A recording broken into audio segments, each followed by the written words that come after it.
Alors, j'attends quelques secondes que tout se mette bien en place sur LinkedIn et sur YouTube. On vérifie sur LinkedIn, on est bien, sur YouTube, on est bien en direct, c'est parfait. Et sur LinkedIn, ça va arriver, j'imagine, dans quelques secondes. Et donc, nous sommes jeudi, il est midi. Je peux pas, GIA, on commence. Alors, je vais inviter tout de suite ma comparse Anneline. Anneline, je te fais monter. Bonjour Anneline, comment ça va Bonjour aujourd'hui? Emmanuel. Ah bah, moi en pleine forme et toi? Super. Tu es radieuse aujourd'hui, Anneline. Merci. Alors, on va commencer tout de suite avec les flash news. Anneline, j'ai d'abord une question pour toi. Deux questions en fait. Dis-moi, Est-ce que tu as demande-moi. un iPhone? Oui, je fais partie des Est-ce que adeptes. c'est un 15 Pro ou un 16? Non, pas autant. Non, moi je suis Non, encore au d'accord. SE, tu vois, simple. D'accord. Ok, deuxième question. Est-ce que tu as un Mac? Évidemment. J'avoue, D'accord. je suis pro Mac, Alors, pro Apple, je vais me faire taper sur les doigts. question subsidiaire. Est-ce qu'il a un processeur de la série M? M1, M2, M3 ou Euh, M2? c'est- Bonne question. Bonne question. Je ne sais pas. D'accord. Je- Alors, évidemment, ça, c'est pas la news. Mais c'est quoi la news? Apple Intelligence, ça y est, c'est parti. Les premières fonctionnalités ont été déployées. Principalement des fonctions d'édition, notamment avec Rewrite qui permet de retravailler du texte que tu aurais écrit sur ton iPhone ou sur ton Mac, et Proofread qui va corriger tes erreurs et qui va te proposer des synonymes et te conseiller des mots qui conviennent mieux au contexte. Apple déploie également le processeur M4, qui est selon Apple 3 fois plus rapide pour les tâches IA que la génération précédente, M3. Alors moi, j'avoue, j'ai un M2, et je pense que tu vas peut-être aussi passer un processeur M, Anneline. Je pense que c'est possible. Alors, j'ai encore une question pour toi. Où habites-tu? Dis-moi. Où Eh ben, habites-tu? je suis dans un petit village qui s'appelle Lyon, en plein centre de France. Ah, Enfin, presque au Luc centre. du Num. Tout à fait. Eh La bien, ville pas de chance. lumière. Pas de Pardon? chance. Tu n'auras pas Non. d'Apple Intelligence sur ton iPhone avant avril. Parce que Ah, pour mais le moment, les fonctionnalités sont déployées aux États-Unis sur les iPhones et le seront à partir d'avril dans les pays européens, la France et d'autres, et les pays qui sont, genre la Suisse, etc., qui sont aux alentours. Par contre, sur macOS, sur la version Sequoia 15.1, vous pouvez déjà tester les premières innovations, les premières fonctionnalités IA dès maintenant, c'est-à-dire dès vendredi, donc dès demain. Voilà. parfait. Alors, deuxième flash news, j'ai encore une question pour toi, Anine. Est-ce que tu joues ou est-ce que tu as joué à Minecraft? Alors, jamais de ma vie, je suis pas du tout console. J'avoue, pas du tout. Alors, moi, mon fils a été fan. Il a même des draps de lit Minecraft. Et il a tenté de m'expliquer un petit peu. Alors, j'ai joué un petit peu avec lui. J'étais battu à plat de couture, je dois l'avouer. On n'a pas Je veux bien te testé le croire. FileMaker parce que là, je suis plus fort quand même.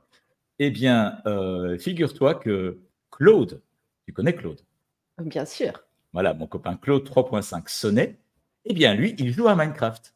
Et donc, il a été capable de construire une mansion. Donc, une mansion, c'est une grosse villa, sans avoir été entraîné spécifiquement pour le jeu. Donc, les intelligences artificielles sont capables d'apprendre des règles au fur et à mesure et voilà, c'est leur apprentissage et de jouer à Minecraft. J'avoue que je suis épatée. J'avoue. Ok, alors on déménage, on va en Pologne. Troisième question pour toi, Anine. Est-ce que tu écoutes la radio polonaise? Non plus, mais je dois avoir quelques amis qui nous regardent, qui doivent l'écouter. C'est Donc, vrai? c'est bien que tu en parles. Ça tombe bien. Ok. Alors, euh, Off Radio Krakow, qui est une radio, comme le nom l'indique, qui est à Cracovie, a engagé 3 nouveaux journalistes. Alors, j'ai oublié leur prénom, mais ces journalistes sont un petit peu particuliers. Ce sont des IA. C'est une expérimentation, d'après la direction de la radio. Les infos sont vérifiées par de vrais journalistes. Alors, le gouvernement polonais a réagi et je cite, hein, le développement de l'IA doit se faire pour le peuple et non contre le peuple. Un petit peu des relents de populisme. Tiens, tiens. Euh, Ouais. il y aurait aussi sur cette radio des interviews IA de personnalités décédées. Alors, est-ce que c'est une tendance? Est-ce que c'est… voilà, ce sont des expérimentations, c'est assez intéressant. C'est vrai que c'est quelque chose qu'on teste dans beaucoup de domaines. Même dans la com, on a testé une agence totalement dirigée par l'IA qui a donné des résultats plutôt pas mal. Donc, c'est intéressant de voir ça dans d'autres domaines. Et je crois qu'il y a une vidéo également, un canal aux États-Unis, Channel One, qui teste également. Alors là, ils ont pris une approche un peu différente. Ils ont créé des clones de leurs journalistes. Donc, ils ont vraiment… alors, ça permet en fait aux journalistes, si tu veux, de vendre une licence pour l'utilisation de leur image et de rester dans leur lit alors que leur clone va lire les dépêches à leur place. Donc, c'est une approche intéressante. C'est toujours à l'expérimentation. J'espère qu'un jour, on n'aura pas… sinon, tu sais ce que je ferai? Moi, je mettrai une IA pour regarder la télé. Franchement, peut-être que ça serait la solution en vrai. Parce que en plus, si pendant 30 ans, on voit la même personne… Attends une petite seconde, Anne-Lyne. Donc, j'enregistre. Je suis en train de te cloner là. Donc, la semaine prochaine, ce sera le clone. Ok. Est-ce que c'est une bonne idée de me cloner? Je suis pas sûre. Attends. Je te pince pour voir si c'est bien toi. Ok. Alors, aujourd'hui, on est à nouveau en direct de Belgique. Alors, j'aurai pas de frites ni de chocolat aujourd'hui, mais j'aurai peut-être autre chose. Et ça répondra peut-être à la suggestion d'un de nos invités précédents, en tout cas d'un de nos auditeurs. Je vous en laisse la surprise. La semaine prochaine, je serai enfin de retour à Lyon, dans ce petit village Lugdunum où tu résides, Aline. Et nous serons en direct et en studio pour un spécial IA dans la com. Et malheureusement, Aline, tu ne nous feras pas ta chronique la semaine prochaine. Non. Pour une bonne raison. Parce que tu ne pourras pas, tu auras IA.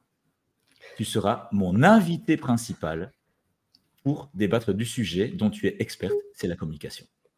Tout à fait. Communication digitale, surtout, particulièrement. Bien sûr, oui, digitale.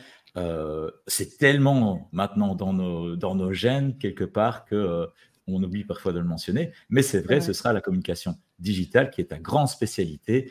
Et tu nous expliqueras, mais comment tu m'aides notamment, et comment tu vois l'avenir de la communication digitale avec les intelligences artificielles, maintenant que tu commences à les maîtriser un petit peu quand même. Hein?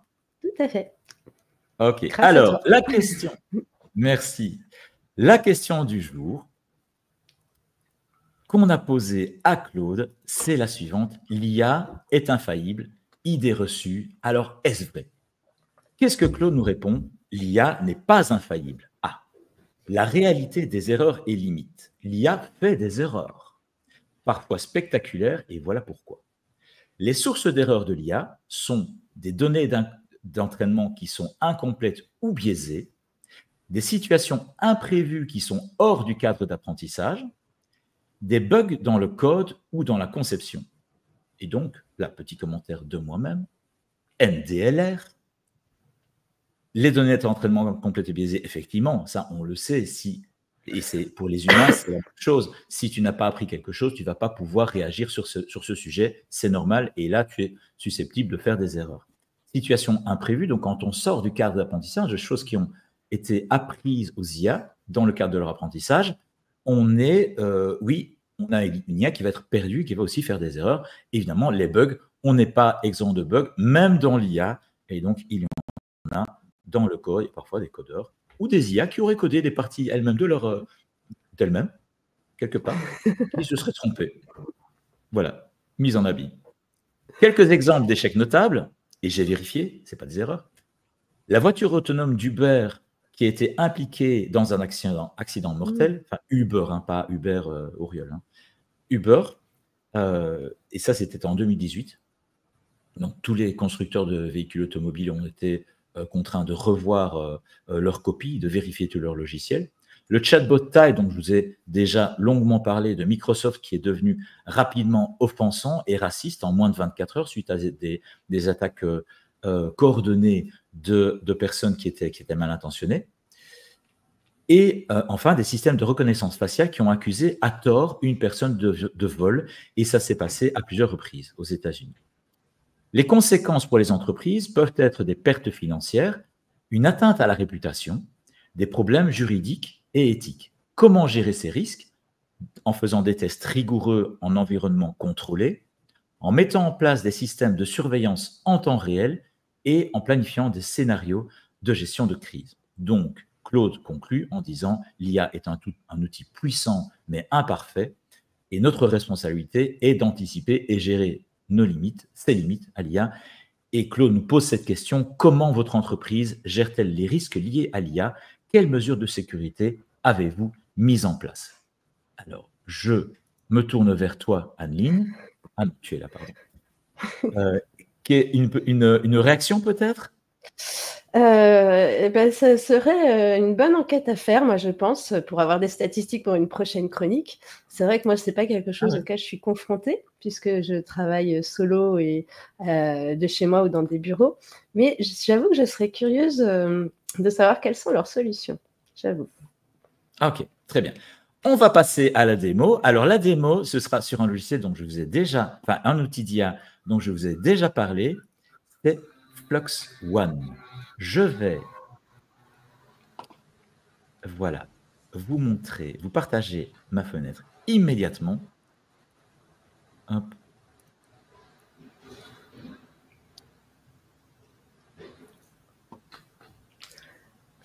Aïe, aïe, aïe, voilà. Le temps de prendre l'échelle, d'aller ouvrir la fenêtre. Exactement. Non, mais je viens de...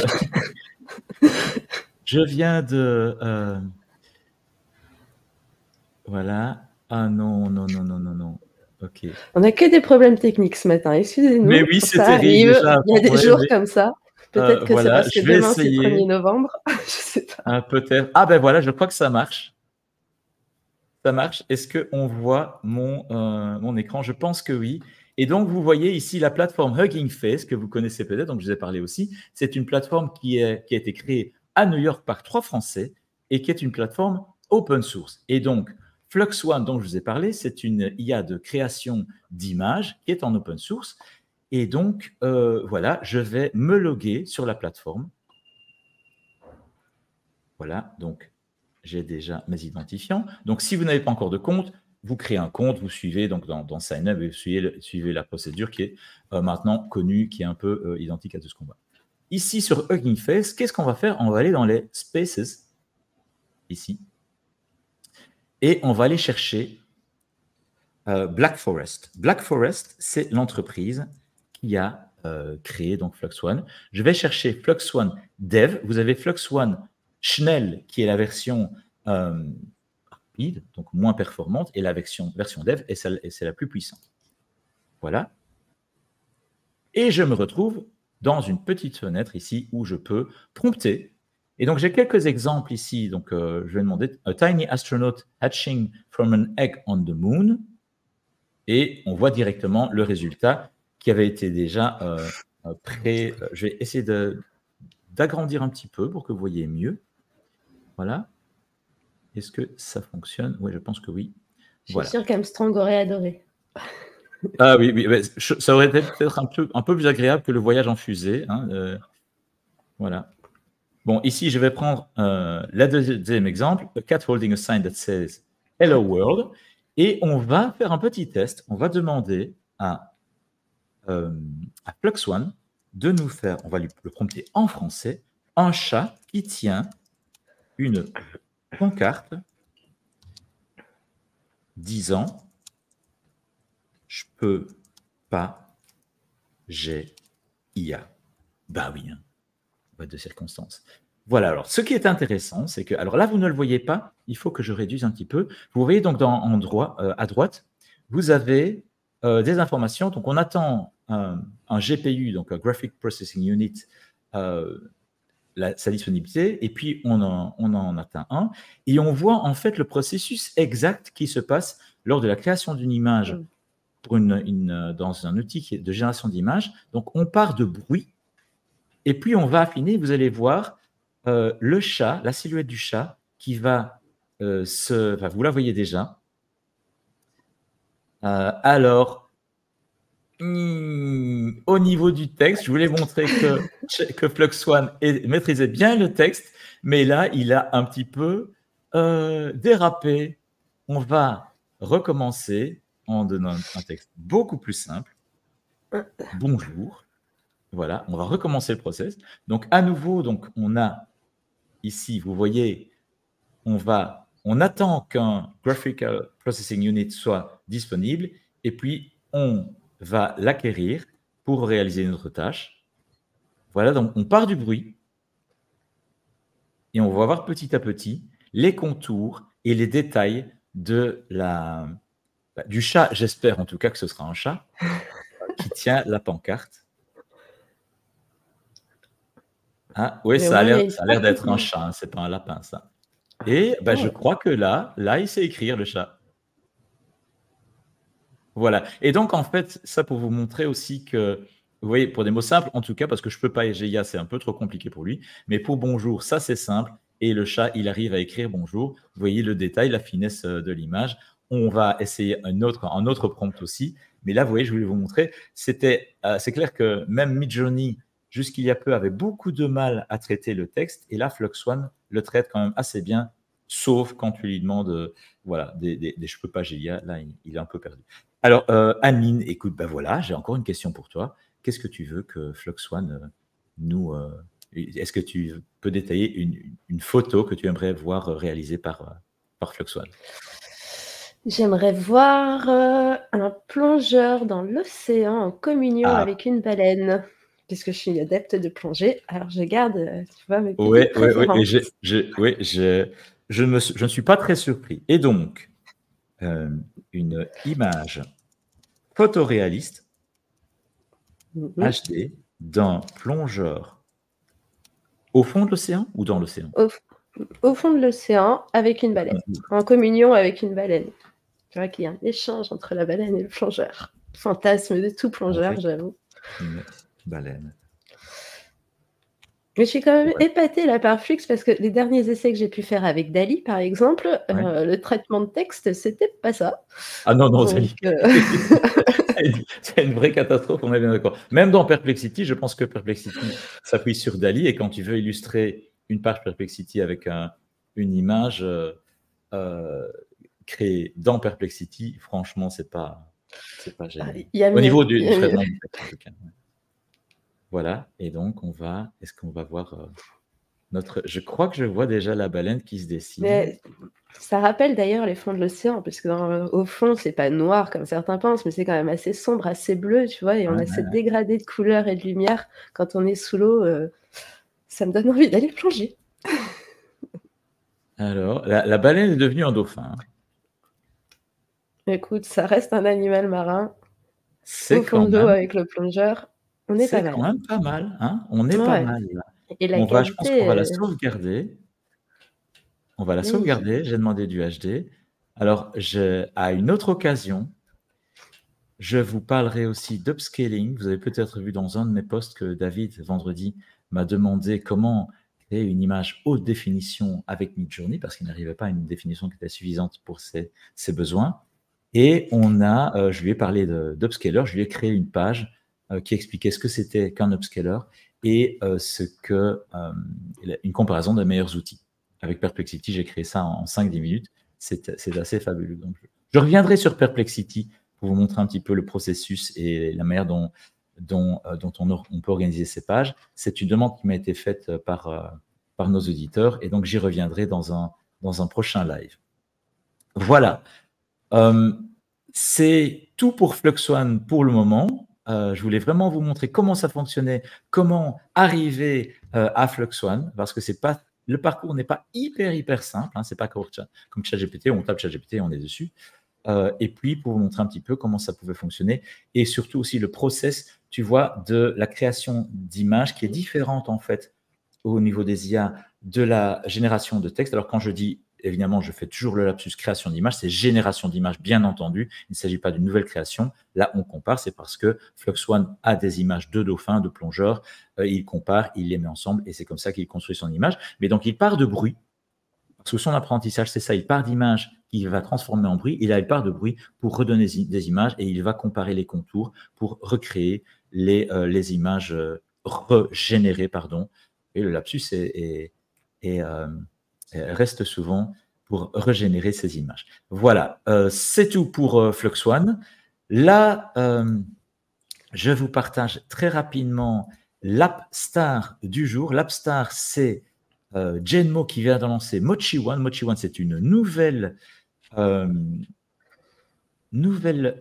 application IA de génération de vidéos et qui dépasse toutes les autres, qui dépasse Pika, qui dépasse Sora, qui dépasse Luma dans l'adhérence en prompt, donc la fiabilité par rapport au prompt de départ, et dans la qualité de l'image mouvante. Je vous montre rapidement ça. Hop.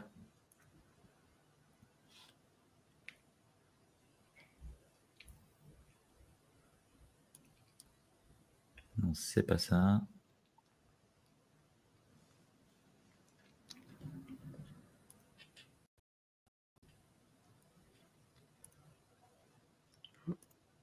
Mais c'est intéressant que tu fasses la différence entre la création et la génération, parce que c'est un débat que j'ai eu d'ailleurs ce week-end avec un de mes amis. Je me disais, mais attends, les IA maintenant créent de la musique. Non, elles ne créent pas. Elles assemblent des données qui existent déjà, mais elles ne créent pas.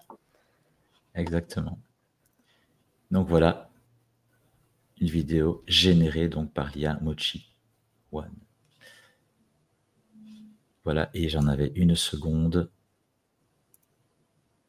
Comment on va croire les photos et les vidéos de vacances de nos amis maintenant? Comment? Regarde où je suis allé, j'étais au sommet du toit du monde. Je pense que ça te rappelle quelque chose, Aline. Cette cheville foulée en montant l'Everest, bien sûr. Bah, évidemment. D'ailleurs, j'ai une image. Regarde le beau vase que j'ai créé. Voilà, c'est tout pour Mochi maintenant. J'arrête le partage et je pense qu'on va maintenant parler d'autres choses, Aline, parce que je pense que le temps est venu. Alors, on n'a pas encore des jingles, c'est prévu parce qu'on aimerait bien avoir tout ça.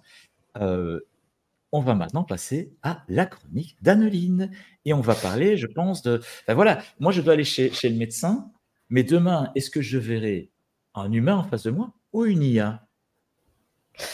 Ah, alors, c'est une grande question. C'est pas une question à laquelle je répondrai aujourd'hui, mais c'est vrai que c'est une bonne question parce que l'intelligence artificielle est déjà très présente sur le... Ah, pardon. Je reçois un appel en même temps.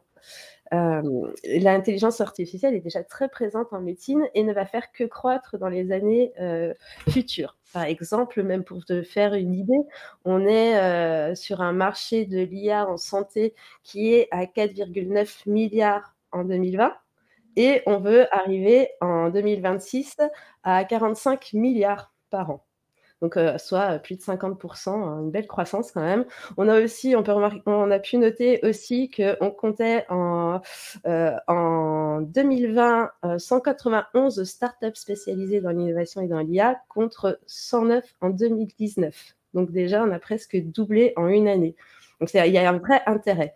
Et puis, il faut savoir aussi que l'IA permet d'ouvrir de nouvelles perspectives en santé, comme la détection de symptômes, la prédiction de maladies, l'exploitation d'analyses médicales. Vraiment, une pléthore de services qui seraient pour nous plutôt avantageux.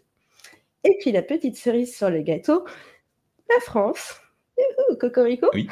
on se compte parmi les 4 pays leaders avec la Chine, les États-Unis et le Royaume-Uni en matière de production d'articles sur l'intelligence artificielle, que ce soit en mathématiques, en sciences, en technologie de l'information, communication et sciences cognitives et en santé. Ok. Et il y a 2 innovations qui sont sorties récemment et qui m'ont bien plu, notamment une pour les infirmières qui va faciliter leur vie, dont j'ai une petite vidéo que l'on peut peut-être mettre, il me semble que c'est toi qui as le contrôle là-dessus, où on va pouvoir voir les veines. Donc c'est un nouveau gadget médical qui utilise la lumière infrarouge pour cartographier les réseaux sanguins, comme vous pouvez le voir.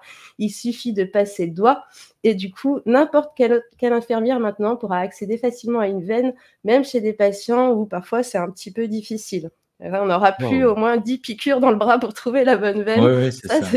Déjà, juste là, il y a une innovation. Oui, c'est pas mal. Et c'est une vraie innovation qui améliore du coup le confort et la sécurité des soins, autant pour le patient, autant que pour l'infirmière. Ok. Est-ce que toi, c'est pas quelque chose qui te plairait de tendre le bras et hop, tout de suite, tu as ta piqûre et pas besoin de Bah, chercher, écoute, moi chercher? j'ai des veines qui sont extrêmement, proéminentes, donc je crois que je suis un des patients, si pas le patient le plus facile pour faire une prise de sang. J'ai jamais eu une infirmière qui a loupé mes veines, elles sont tellement énormes que j'ai pas de problème. Mais par contre, c'est vrai qu'il y a des personnes qui ont des veines fines et qui reviennent avec des bleus pas possibles parce que les infirmières doivent s'y reprendre, hein. Alors certaines les infirmières, il faut l'avouer, sont parfois pas très douées, mais parfois c'est vraiment extrêmement compliqué de trouver les veines, donc avoir l'aide Tout à fait. de l'IA, une cartographie comme ça, c'est assez impressionnant en tout cas. Ouais. Tout à fait, surtout quand on a des petites veines, et qu'on pense par exemple aux personnes âgées aussi où ça peut être plus compliqué à détecter. Donc tout à fait. Et Ouais. du coup, ça m'amène à ma deuxième innovation pour poursuivre, sur ce cheminement, qui est au sujet du dépistage du cancer de la peau. Comme on est de plus en plus atteint par des cancers et qu'on dépiste de moins en moins, là, on a une vraie machine, une vraie innovation qui va apporter du confort, de la sécurité et une rapidité de traitement et qui va pouvoir aussi pallier aux déserts médicaux. C'est le but de cette innovation. C'est un détecteur de cancer de peau. Donc, je pense, Ok. attendez, je vais peut-être vous mettre le lien dans le chat pour ceux qui veulent aller voir parce qu'il y a une vidéo, si vous souhaitez. Ah, je peux pas. Alors attends, je te la mets en privé si tu peux la partager, s'il te plaît. Parce que apparemment, j'ai aussi un problème technique de mon côté pour pas changer. Alors, tu l'envoies où? La journée. Je l'ai mis dans le chat privé, juste à côté. Ah voilà, tout à fait. Et je vais.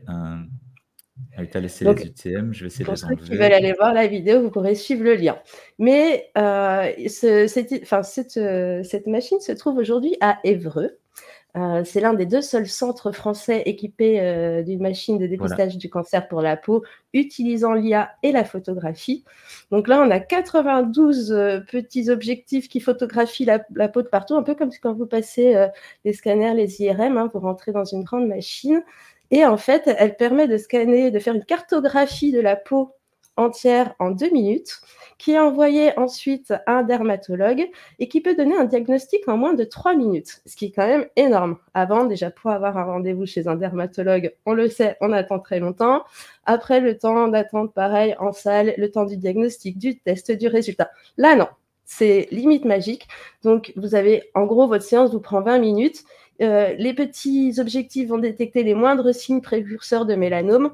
Le dermatologue va pouvoir analyser ces résultats qui ont quand même 95% de précision, donc ce qui est quand même énorme, mieux que des dermato-experts, hein, quand même. Donc, et du coup, le dermatologue, grâce à cette cartographie, va pouvoir détecter à distance s'il y a des problèmes ou pas, et du coup avoir un meilleur suivi qui manque de plus en plus ces dernières années.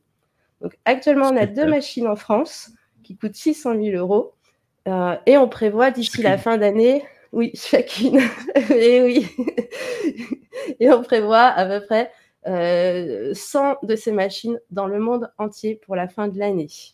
Alors, Donc, ceci dit, c'est vrai que ce sont des budgets, mais quelque part, si ça peut prendre à temps des cancers de la peau, en tout cas beaucoup, beaucoup plus anticipés, ça peut économiser énormément en tout à fait. traitement. Ouais, ok. Il faut voir à court, moyen et long terme. Et puis surtout, ça apporte une vraie solution médicale à des endroits, comme on sait, par exemple en France, hein, il y a des petits villages, il y en a beaucoup quand même en France, des Ouais. petites villes aussi, et on a de plus en plus de mal à avoir des médecins dans ces zones-là. Donc là, ça donne des solutions rapides et possibles à tout le monde, accessibles à tout le monde surtout. Et Ouais, ça, c'est ok. une vraie innovation. Tu en penses Absolument. quoi?